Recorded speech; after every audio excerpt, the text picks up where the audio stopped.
जय श्री कृष्ण। गीताराम कुल online classes में आज कक्षा 9 का विषय अर्थशास्त्र, जिसका अध्याय है तीसरा, हम पढ़ रहे थे निर्धनता ये चुनौती, जिसमें हमने निर्धनता के प्रकार, निर्धनता के शहरी स्वरूप, ग्रामीण स्वरूप, निर्धनता का भारतीय है जो अनुपात, वैश्विक अनुपात, उसी के साथ हमने निर्धनता के कारण भी पढ़े थे। आज हम पढ़ेंगे निर्धनता निरोधी उपाय। निर्धनता उन्मूलन भारत की विकास रणनीति का एक प्रमुख उद्देश्य रहा है। हमारे विकास का द्योतक वो था निर्धनता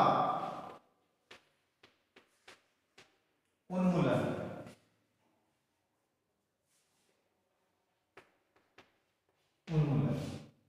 हमारे देश में आजादी के बाद से ही ये प्रयत्न किए जा रहे थे कि किसी न किसी रूप में, किसी न किसी प्रकार से निर्धनता को कम किया जाए।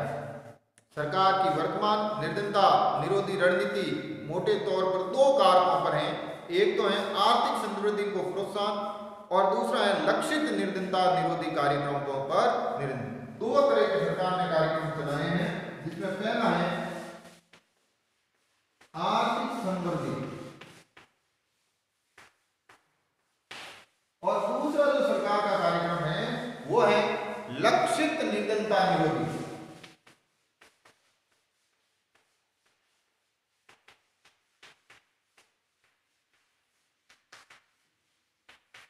अर्थात पहले कार्यक्रम के अंतर्गत तो सरकार का ये प्रयास है कि लोगों की आर्थिक रूप से सक्षम बना दिया जाए या उनकी आर्थिक वृद्धि किए जाए। आर्थिक प्रयासों में वृद्धि करना और उन्हें आर्थिक रूप से समृद्ध बनाना।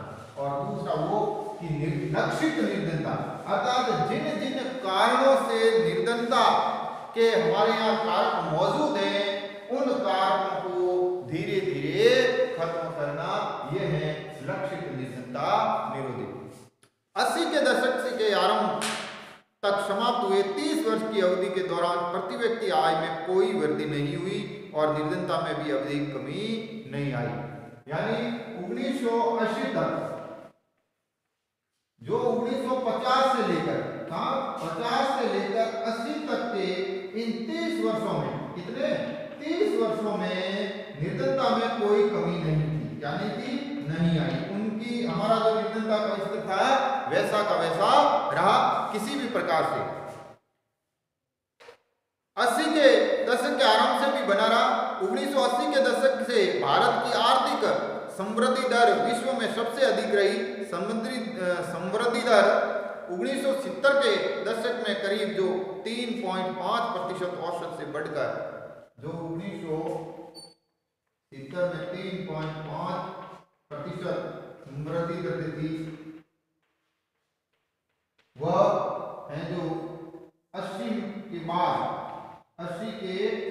है जो 6% है जो हो गई थी। विकास की उच्च दर से ने निर्धनता को कम करने में एक महत्वपूर्ण भूमिका निभाई। इसलिए ये स्पष्ट होता है कि आर्थिक समृद्धि और निर्धनता उन्मूलन के बीच एक घनिष्ठ संबंध है और आर्थिक समृद्धि अवसरों को व्यापक बना देती है और मानव विकास के निवेश के लिए आवश्यक संसाधन उपलब्ध कराती है। अब वो कहते हैं कि आर्थिक समृद्धि अवसरों को उपलब्ध कराती है,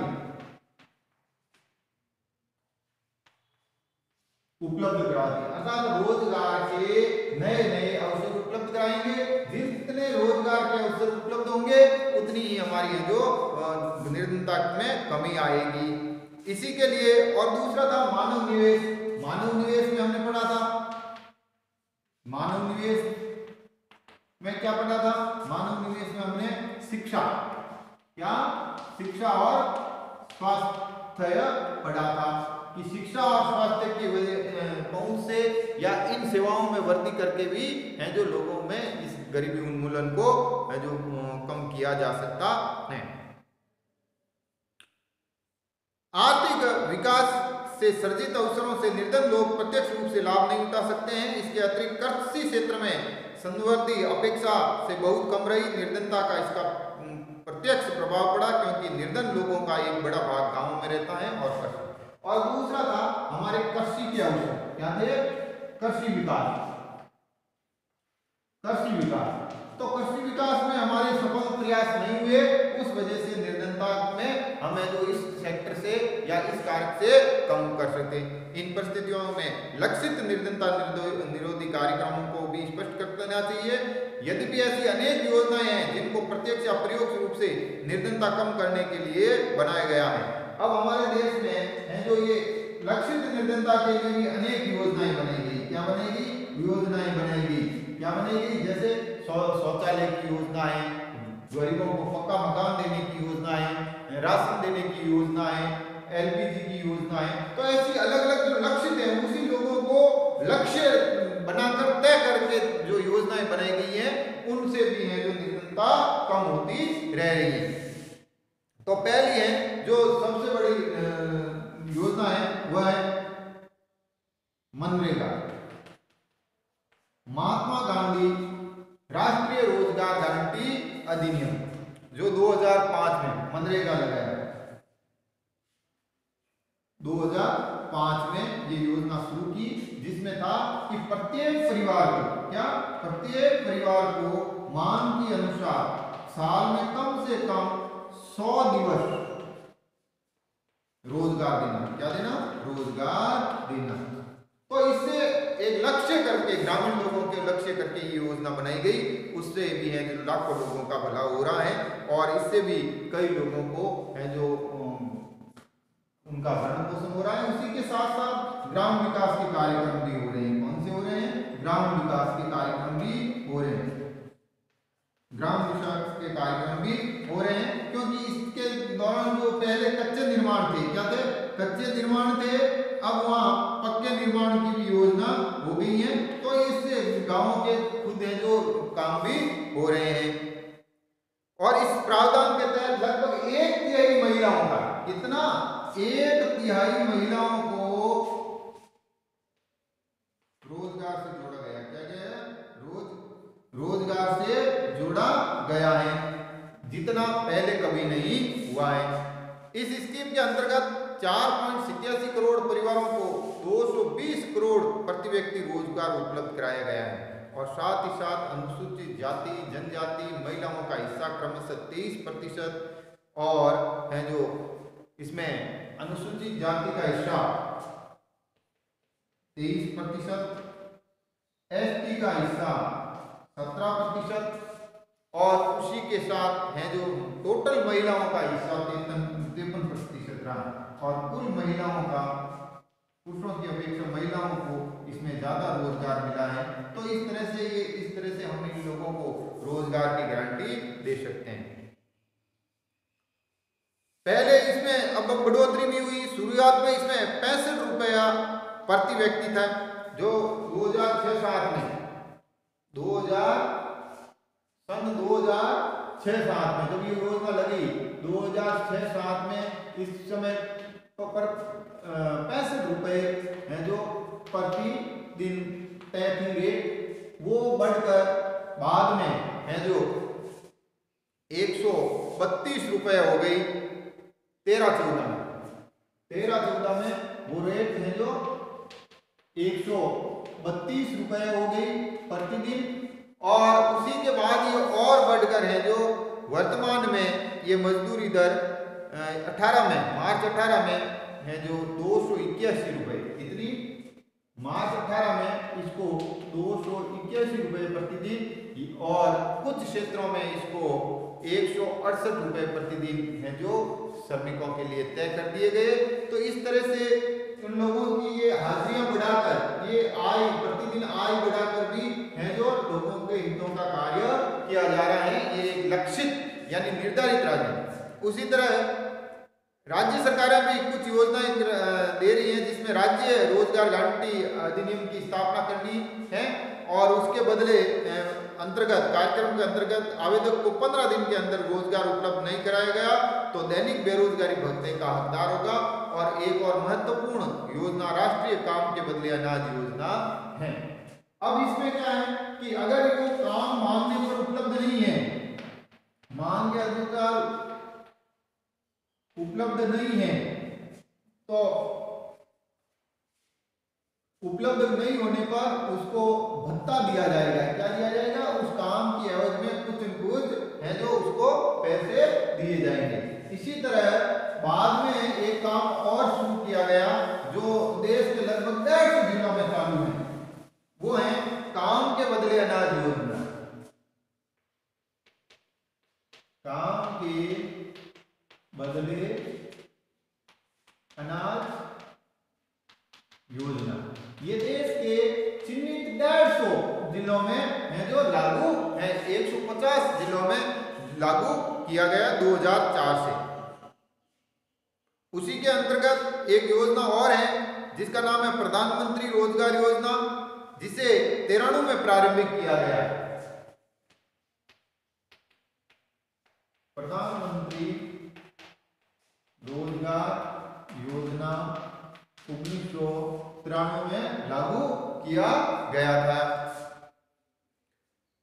फिर कुछ लघु और व्यवसाय उद्योग को स्थापित करने में सहायता ग्रामीण रोजगार सृजन 95 में लागू किया गया।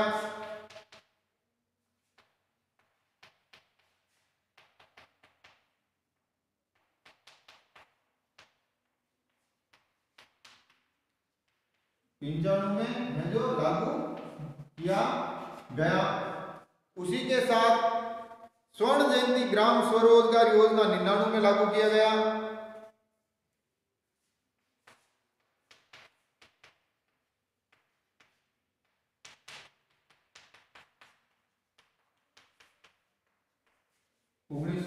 में इसको भी लागू किया गया स्वर्ण जयंती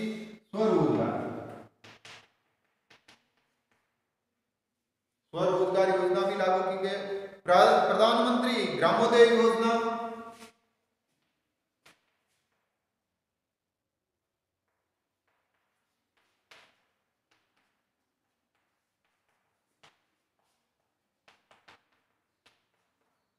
2000 में इसको लागू किया गया।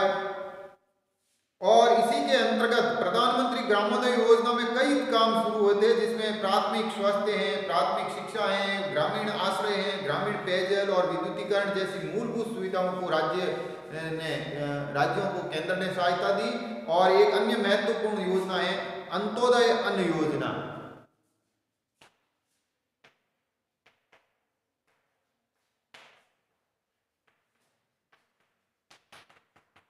जो निर्धन और असहाय परिवार हैं उनके लिए ये हैं, जिसके बारे में हम और पढ़ते रहेंगे। अब है भारत के लिए भावी चुनौतियां, अर्थात अब हमारी इस निर्धनता के उन्मूलन के लिए भावी चुनौतियां कौन कौन सी हैं, आने वाले समय में हमें किन किन चीजों से जूझना पड़ेगा, वो कौन कौन सी हैं।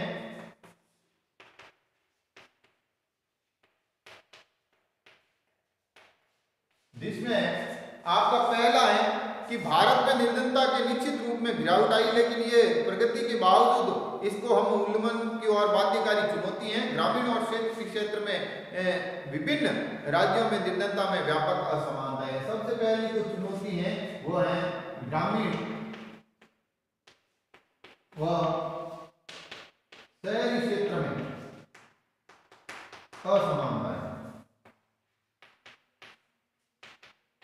अर्थात इनके रूप, कारक और तौर तरीके अलग अलग हैं, इसलिए हम इनका उन्मूलन नहीं कर पा रहे हैं। दूसरा है कि निर्धनता उन्मूलन के अगले 10 से 15 वर्षों में अधिक प्रगति होगी। यह मुख्यतः उच्च आर्थिक समृद्धि, सार्वजनिक निःशुल्क प्राथमिक शिक्षा पर जोर देना, जनसंख्या विकास में गिरावट, महिलाओं और समाज के आर्थिक रूप से कमजोर वर्गों में बढ़ते सशक्तिकरण से संभव होगा। अब इनको कुछ चीजों के द्वारा कम किया जा सकता है। तो पहला है हमें आर्थिक समृद्धि,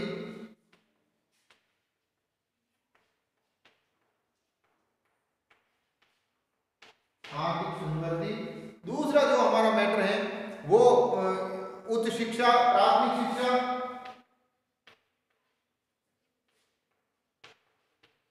प्राथमिक स्वास्थ्य,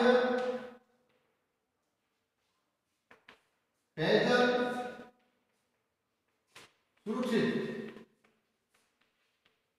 सुरक्षित पेयजल और महिला सशक्तिकरण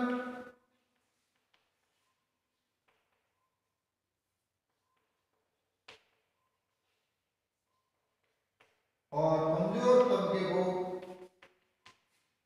है जो सहायता। ये हमारे पास चुनौतियां हैं, हमें इन चुनौतियों से निपटना होगा। लोगों में निर्धनता की आधारित परिभाषा केवल एक सीमित भाग पर लोगों लागू होती है। ये न्यूनतम जीवन निर्वाह के लिए उचित स्तर की अपेक्षा जीवन निर्वाह के न्यूनतम विषय स्तर के विजय हैं। अनेक बुद्धिजीवियों ने इसका समर्थन किया है कि निर्धनता की अवधारणा का विस्तार मानव निर्धनता तक कर देना चाहिए। हो सकता है कि बड़ी संख्या में लोग अपना भोजन जुटाने में भी समर्थ हो, लेकिन क्या उसके पास दूसरी सुविधाएं हैं। अब है हमारा जो ये व्यक्ति निर्धनता के आधार पर हमें मानव निर्धनता पर जोर देना है, क्योंकि कई लोगों के पास भोजन तो है, भोजन है लेकिन सुविधाएं नहीं है, यानी ये सुविधाएं नहीं है। तो हमें इनके बारे में भी सोचना चाहिए, क्योंकि हमने जो इसकी परिभाषा तय की वो भोजन को आधार मान के तय की कि सब जो इसके पास 2400 किलो कैलोरी प्रतिदिन भोजन नहीं है वही गरीबी रेखा से नीचे होगा। तो भोजन तो कुछ लोग ऐसे हैं जैसे तैसे 8-10 घंटे काम के बाद वो जुटा लेते हैं, लेकिन उनके पास अन्य सुविधाएं नहीं है। हमें इन अन्य सुविधाओं के बारे में सोचकर नई परिभाषा है जो इसकी तय करनी होगी। उसके साथ ही समाज में है जो लैंगिक समानता जैसी चुनौतियां भी हैं और रोजगार उपलब्ध कराने वाली दूसरी जो सबके सामने सभी को रोजगार की समस्या और लैंगिक समता ये दो चीजें और हैं जो हमें जोड़नी पड़ेगी कि सबको रोजगार के अवसर उपलब्ध हो, और दूसरा है जो समाज में ये जो लैंगिक क्षमता है अर्थात महिला और पुरुष का जो भेदभाव है, इस भेदभाव को मिटाकर भी गरीब को नीचे। आज एक परिवार से 2 बंदे काम के लिए जाते हैं, पुरुष जाता है वो 400 या 500 रुपए लाती है उसी 8 घंटे के काम के लिए, महिला भी उसी तरह शारीरिक श्रम करके 8 से 10 घंटे काम करती हैं, लेकिन उसको 100, 150, 200 रुपए में काम चलाना पड़ता है। तो हमें ये लैंगिक समता वाला जो मैटर है इसको भी सही तरीके से देखना होगा। तो इस तरह से हम निर्धनता रोधी उपाय योजना कर जो भविष्य के लिए निर्धनता को कम कर सकते हैं। धन्यवाद।